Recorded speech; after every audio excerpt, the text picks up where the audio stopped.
वैसे जरूरी नहीं है, लेकिन वीडियो को लाइक या फिर डिसलाइक कर दिया करें। इस मूवी के स्टार्ट में हम एक लाइटनिंग ऑब्जेक्ट को आसमान से जमीन की तरफ आते हुए देखते हैं, जिसे न्यूयॉर्क का एक छोटा लड़का जोश भी अपने टेलीस्कोप से देख रहा था। और वो बॉल तेजी से उस लड़के के घर में एक फिश बाउल में आकर गिरती है और तेजी से उस सारे पानी को एब्सॉर्ब कर लेती है, जिससे जोश हैरानी से देख रहा था। फिर नेक्स्ट सीन में मूवी में 3 महीने गुजर जाते हैं और हम दोबारा से एक बॉल को तेजी से जमीन की तरफ आते हुए देखते हैं। और ये बॉल पहले वाली बॉल से काफी बड़ी एक फायर बॉल थी, जो लिबर्टी आइलैंड के करीब पानी में क्रैश होती है। और जैसे उसकी आग बुझती है, वो बॉल एक सफेद सूट पहने आदमी के तौर पर नजर आती है। वो आदमी बहुत अजीब तरह से चलते हुए सिटी के अंदर से गुजरता है। सब लोग उसे काफी अजीब नजरों से देख रहे होते हैं। और यही रोड क्रॉस करते हुए वो एक कार से टकरा जाता है, लेकिन उसे कुछ भी नहीं होता, बस वो अपने पाँव अजीब तरह से मोड़ लेता है। और जैसे कार ड्राइवर उसे रेस्क्यू करने के लिए बाहर आती है, तो इतने में वो आदमी गायब हो जाता है। इसके बाद वो एक वीरान जगह पर जाकर खड़ा हो जाता है और उसका कान एक गेट की तरह ओपन होता है, जिसमें से एक टाइनी मैन बाहर आता है। वो टाइनी मैन एक रोप की हेल्प से उस आदमी की लेग्स पर आता है और वहाँ पर भी एक छोटा सा गेट होता है, जो वो आदमी वहीं करीब लगे बटन से खोलता है, जहाँ उसे बहुत सी वायर्स डिफेक्टेड मिलती हैं। और वो टाइनी मैन उस लेग की वायर को रिपेयर करना शुरू करता है। और यहाँ लेग को कंट्रोल करने वाला आदमी ब्रेन के पास जाता है। और ये सब कुछ देखकर हमें पता चलता है कि ये कोई आदमी या फिर एलियन नहीं है, बल्कि ये पूरी स्पेसशिप है, जिसको 100 टाइनी मैन्स और एलियंस कंट्रोल कर रहे हैं। इस शिप के सारे क्रू मेंबर्स को मूवी में नंबर से इंट्रोड्यूस करवाया गया है, जिसमें क्रू मेंबर नंबर 1 इस शिप का कैप्टन है और क्रू मेंबर नंबर 2 उस कैप्टन का असिस्टेंट है। पर आने वाले टाइम में वो एज कैप्टन ही नजर आएगा। और क्रू मेंबर नंबर 3 यहाँ सिस्टम इंचार्ज है। शिप का कैप्टन इस शिप को कमांड डेक से कंट्रोल करता है, जहाँ पर हर बॉडी पार्ट्स को कंट्रोल करने के लिए वहाँ पर टाइनी एलियंस थे, जो हर चीज हर काम की रिपोर्ट कैप्टन को करते थे। यह रिपोर्ट में कैप्टन को सिस्टम इंजीनियर की तरफ से बताया जा रहा था कि एक्सीडेंट की वजह से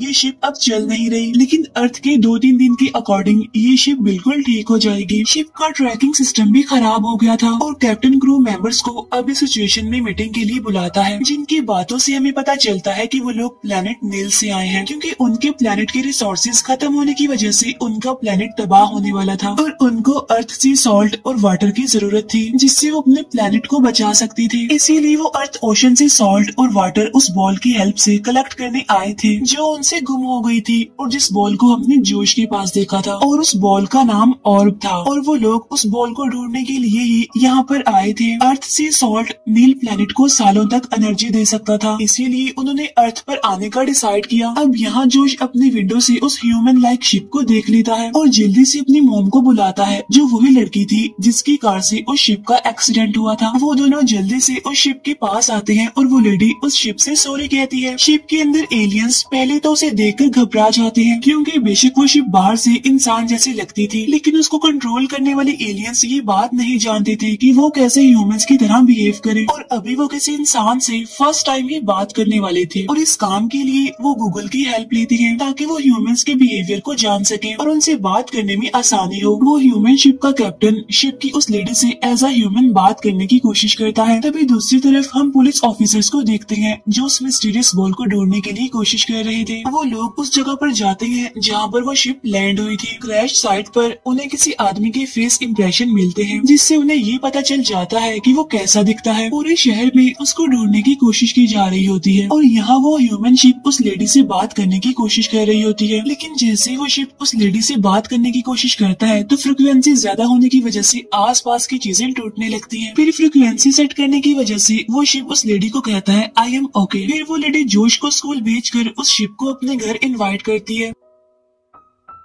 शिप का कैप्टन उस लेडी से बात करते हुए खुद को डेव नाम से इंट्रोड्यूस करवाता है और ये नाम उन्होंने अभी गूगल से ही सर्च किया था और अब से हम भी शिप को मूवी में डेव कहकर ही बुलाएंगे। डेव की आईज से शिप के क्रू मेंबर्स जोश की एक पिक्चर देखते हैं, जिसमें उन्हें उनकी गुमे हुई बॉल ऑर्ब नजर आती है। यहाँ जोश की मॉम डेव को बताती है कि ये बॉल जोश ने अपने साइंस एग्जीबिशन में दिखाई थी। और अब शिप के डेव के अंदर के लोग जोश की लोकेशन को ट्रेस करते हैं और डेव लेडी को एक्सक्यूज करते हुए वहाँ से चला जाता है। डेव की मूवमेंट को यहाँ पर क्रू नंबर 2 कंट्रोल कर रहा था, जिसको इंसानों पर बहुत गुस्सा आता था क्योंकि कोई भी यहाँ पर रूल्स एंड रेगुलेशंस को फॉलो नहीं करता था, क्योंकि यहाँ पर हर कोई रूल्स एंड रेगुलेशंस के खिलाफ ही चल रहा था। और अब उनका चीफ नंबर 2 के गुस्से को देखते हुए क्रू के डॉक्टर को उस पर नजर रखने के लिए कहता है। और जब डेव एक पार्क के सामने से गुजर रहा होता है तो सारे बच्चे उसकी ड्रेसिंग को देखकर उसे आइसक्रीम मैन समझते हैं, इसीलिए डेव अपने कपड़े चेंज करने के लिए एक मॉल में जाता है। और अब ऑब्वियसली उसे कपड़े खरीदने के लिए भी पैसे चाहिए थे, इसीलिए वो अपने हाथ पर लगे स्कैनर की मदद से पैसों को स्कैन करता है और ड्रेसिंग रूम में जाकर अपनी बॉडी से उन पैसों के सेम प्रिंट निकालता है। डेव अब जोश के स्कूल जाता है, जहाँ प्रिंसिपल उसे टीचर समझकर क्लास में भेज देते हैं। डेव जोश को क्लास से बाहर लाकर पूछता है कि उसकी वो बॉल और कहाँ है, तो वो बताता है कि उसकी क्लास के कुछ बुरे लड़कों ने उससे वो बॉल ले ली थी। फिर जोश डेव को उस लड़के के घर ले जाता है, जहाँ उन्हें वो लड़का नहीं मिलता। फिर वो जोश के घर ही वापिस आते हैं। जोश को डेव के साथ टाइम स्पेंड करके काफी अच्छा लगता है। और तभी वहाँ जोश की मॉम आकर डेव को अपने घर डिनर के लिए रोक लेती है। तब डेव का कैप्टन ये बात मान लेता है क्योंकि उसे बाहर अभी खतरा था। यहाँ क्रू मेंबर 4 कैप्टन को बताता है कि जितना ज्यादा टाइम वो इस घर में रुकेगा उतना ही शिप यानी डेव के एक्सपोजर का ज्यादा खतरा है, लेकिन कैप्टन ये बात इग्नोर कर देता है। और अब खाना खाने के बाद वो लोग डेव को अपना घर दिखा रहे होते हैं। डेव को वहाँ पर एक पेंटिंग नजर आती है जिसकी डेव तारीफ करता है, तो वो लेडी बताती है कि ये पेंटिंग इमोशंस और लव को शो करती है। डेव उससे क्वेश्चन करता है कि हमें लव के बारे में कैसे पता चलता है, जिस पर वो कहती है कि जब ऐसा होता है तो हमें खुद ही पता चल जाता है। ये सुनकर डेव पहले तो शॉक होता है और फिर वहाँ से चला जाता है। डेव रात एक रोड पर गुजारने का डिसाइड करता है, जहाँ एक आदमी उसे सर्दी से बचने के लिए शॉल देता है। और डेव का कैप्टन इस बात से काफी इम्प्रेस होता है कि इंसान कितने रहमदिल होते हैं। और यहाँ सब एलियंस को रियलाइज होता है कि ह्यूमंस एलियन से ज्यादा एडवांस्ड हैं। शिप यहाँ एक रात के लिए रिटायर हो जाती है, यानी डेव सो जाता है। यहाँ शिप में यानी डेव के अंदर डॉक्टर कैप्टन को बताता है कि शिप के अंदर कुछ अबनॉर्मल बिहेवियर सामने आ रहे हैं, जिसके बाद कैप्टन कंट्रोल रूम में जाकर देखते हैं कि क्रू मेंबर नंबर 3 अभी तक काम कर रही है। और वो कैप्टन को बताती है कि उसने एक ऐसी फाइल ढूंढी है जो ह्यूमंस अपनी लाइफ में एक बार जरूर देखते हैं, और ये एक अमेरिकन इमोशनल मूवी थी। कैप्टन और नंबर 3 वो मूवी देखते हैं जिसके एंड पर वो दोनों रो रहे थे। इसके बाद कैप्टन और नंबर 3 सोने के लिए चले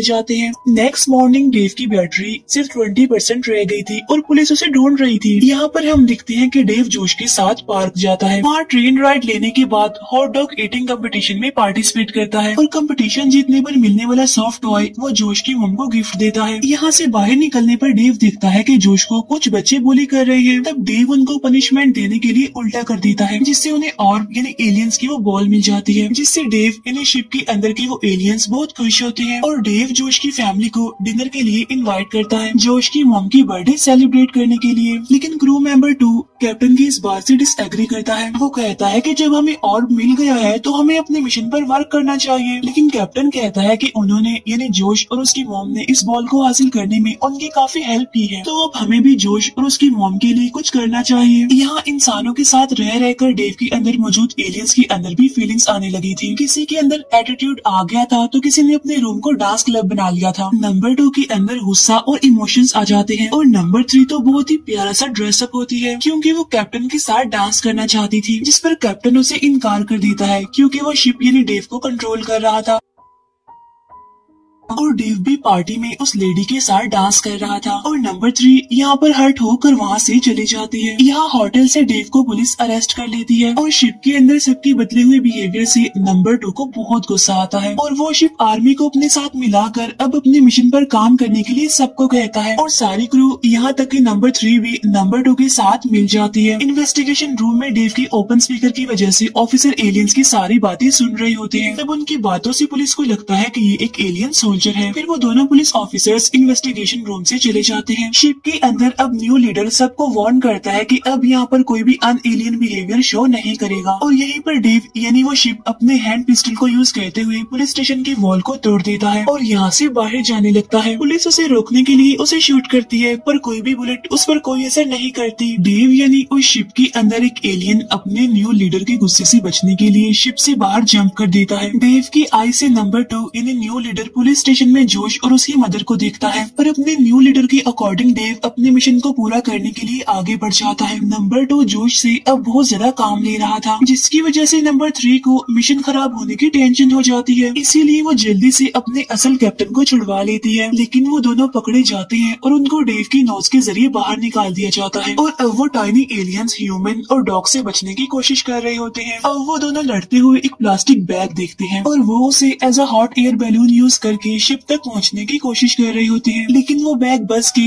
विंड स्क्रीन वाइपर पर स्टक हो जाता है। वो वाइपर एक लॉन्चर का काम करता है और उन दोनों को डेव के शो पर गिराता है और यहाँ पर कैप्टन नंबर 3 से सॉरी कहता है और कहता है कि अगर इस ट्रिप में तुम मेरे साथ ना होती तो शायद ये मिशन इतना आसान ना होता। इसी दौरान अब वो दोनों शिप के अंदर चले जाते हैं। यहाँ डेव यानी वो शिप एक कार को रोकती है ताकि उसकी एनर्जी वेस्ट ना हो और वो उसे लिबर्टी आइलैंड जाने के लिए कहती है। दूसरी तरफ जोश अपनी मॉम से कहता है कि डेव ऐसे बुरे काम नहीं कर सकता और हमें उसके पीछे जाकर उसकी हेल्प करनी चाहिए। यहाँ पुलिस स्टेशन के अंदर पुलिस को वो टाइनी एलियन मिल जाता है जिसने डेव के अंदर से जंप की थी, जिसे देखकर वो डेव का पीछा करने का ऑर्डर देता है। यहाँ लिबर्टी आइलैंड में जाकर न्यू कैप्टन डेव को ऑर्डर देता है कि वो बॉल को यानी ऑर्ब को एक्टिव करके पानी में गिरा दे ताकि वो वहाँ से सी सॉल्ट कलेक्ट कर सके। लेकिन तभी वहाँ पर फर्स्ट कैप्टन आ जाता है और वो डेव को ये करने से रोक देता है और यहाँ शिप के अंदर यानी डेव के अंदर सबको बताया जाता है कि कैप्टन ने दोबारा से कंट्रोल ले लिया है, जिससे सारे क्रू मेंबर्स मान जाते हैं। यहाँ शिप के यानी डेव के गिरने से उसके हाथ से वो ऑर्ब भी गिर जाता है और स्लिप होकर पानी में चला जाता है और अब ओशन से सारा पानी वो बॉल अब्सॉर्ब करने लगती है, जिसे कैप्टन रोकने की काफी कोशिश करता है, पर इस काम के लिए उसे काफी एनर्जी की जरूरत थी जो कि उसके पास नहीं थी। अब या तो वो अर्थ को बचा सकते थे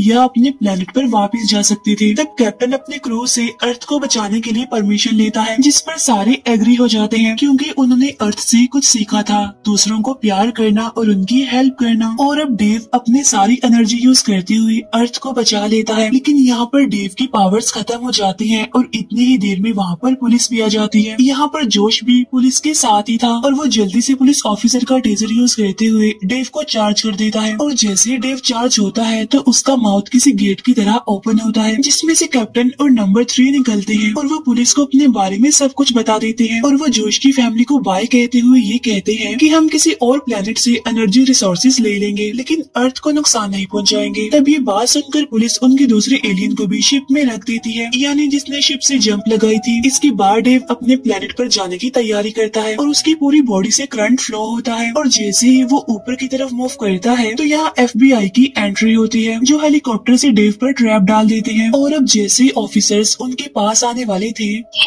शिप के सारे मेंबर शिप के एक डिटैचेबल पार्ट यानी लाइफ बोट में इकट्ठे हो जाते हैं जो कि डेव का शू था और अपने रॉकेट को स्टार्ट करते हुए वहाँ से चले जाते हैं और यहाँ सबके सामने शिप और नंबर 2 रह जाते हैं जिसे वो लोग छोड़ गए थे। यहाँ लाइफ बोट में कैप्टन नंबर 3 को प्रपोज करता है और इसी के साथ ये मूवी यहीं पर एंड हो जाती है। Thank you for watching.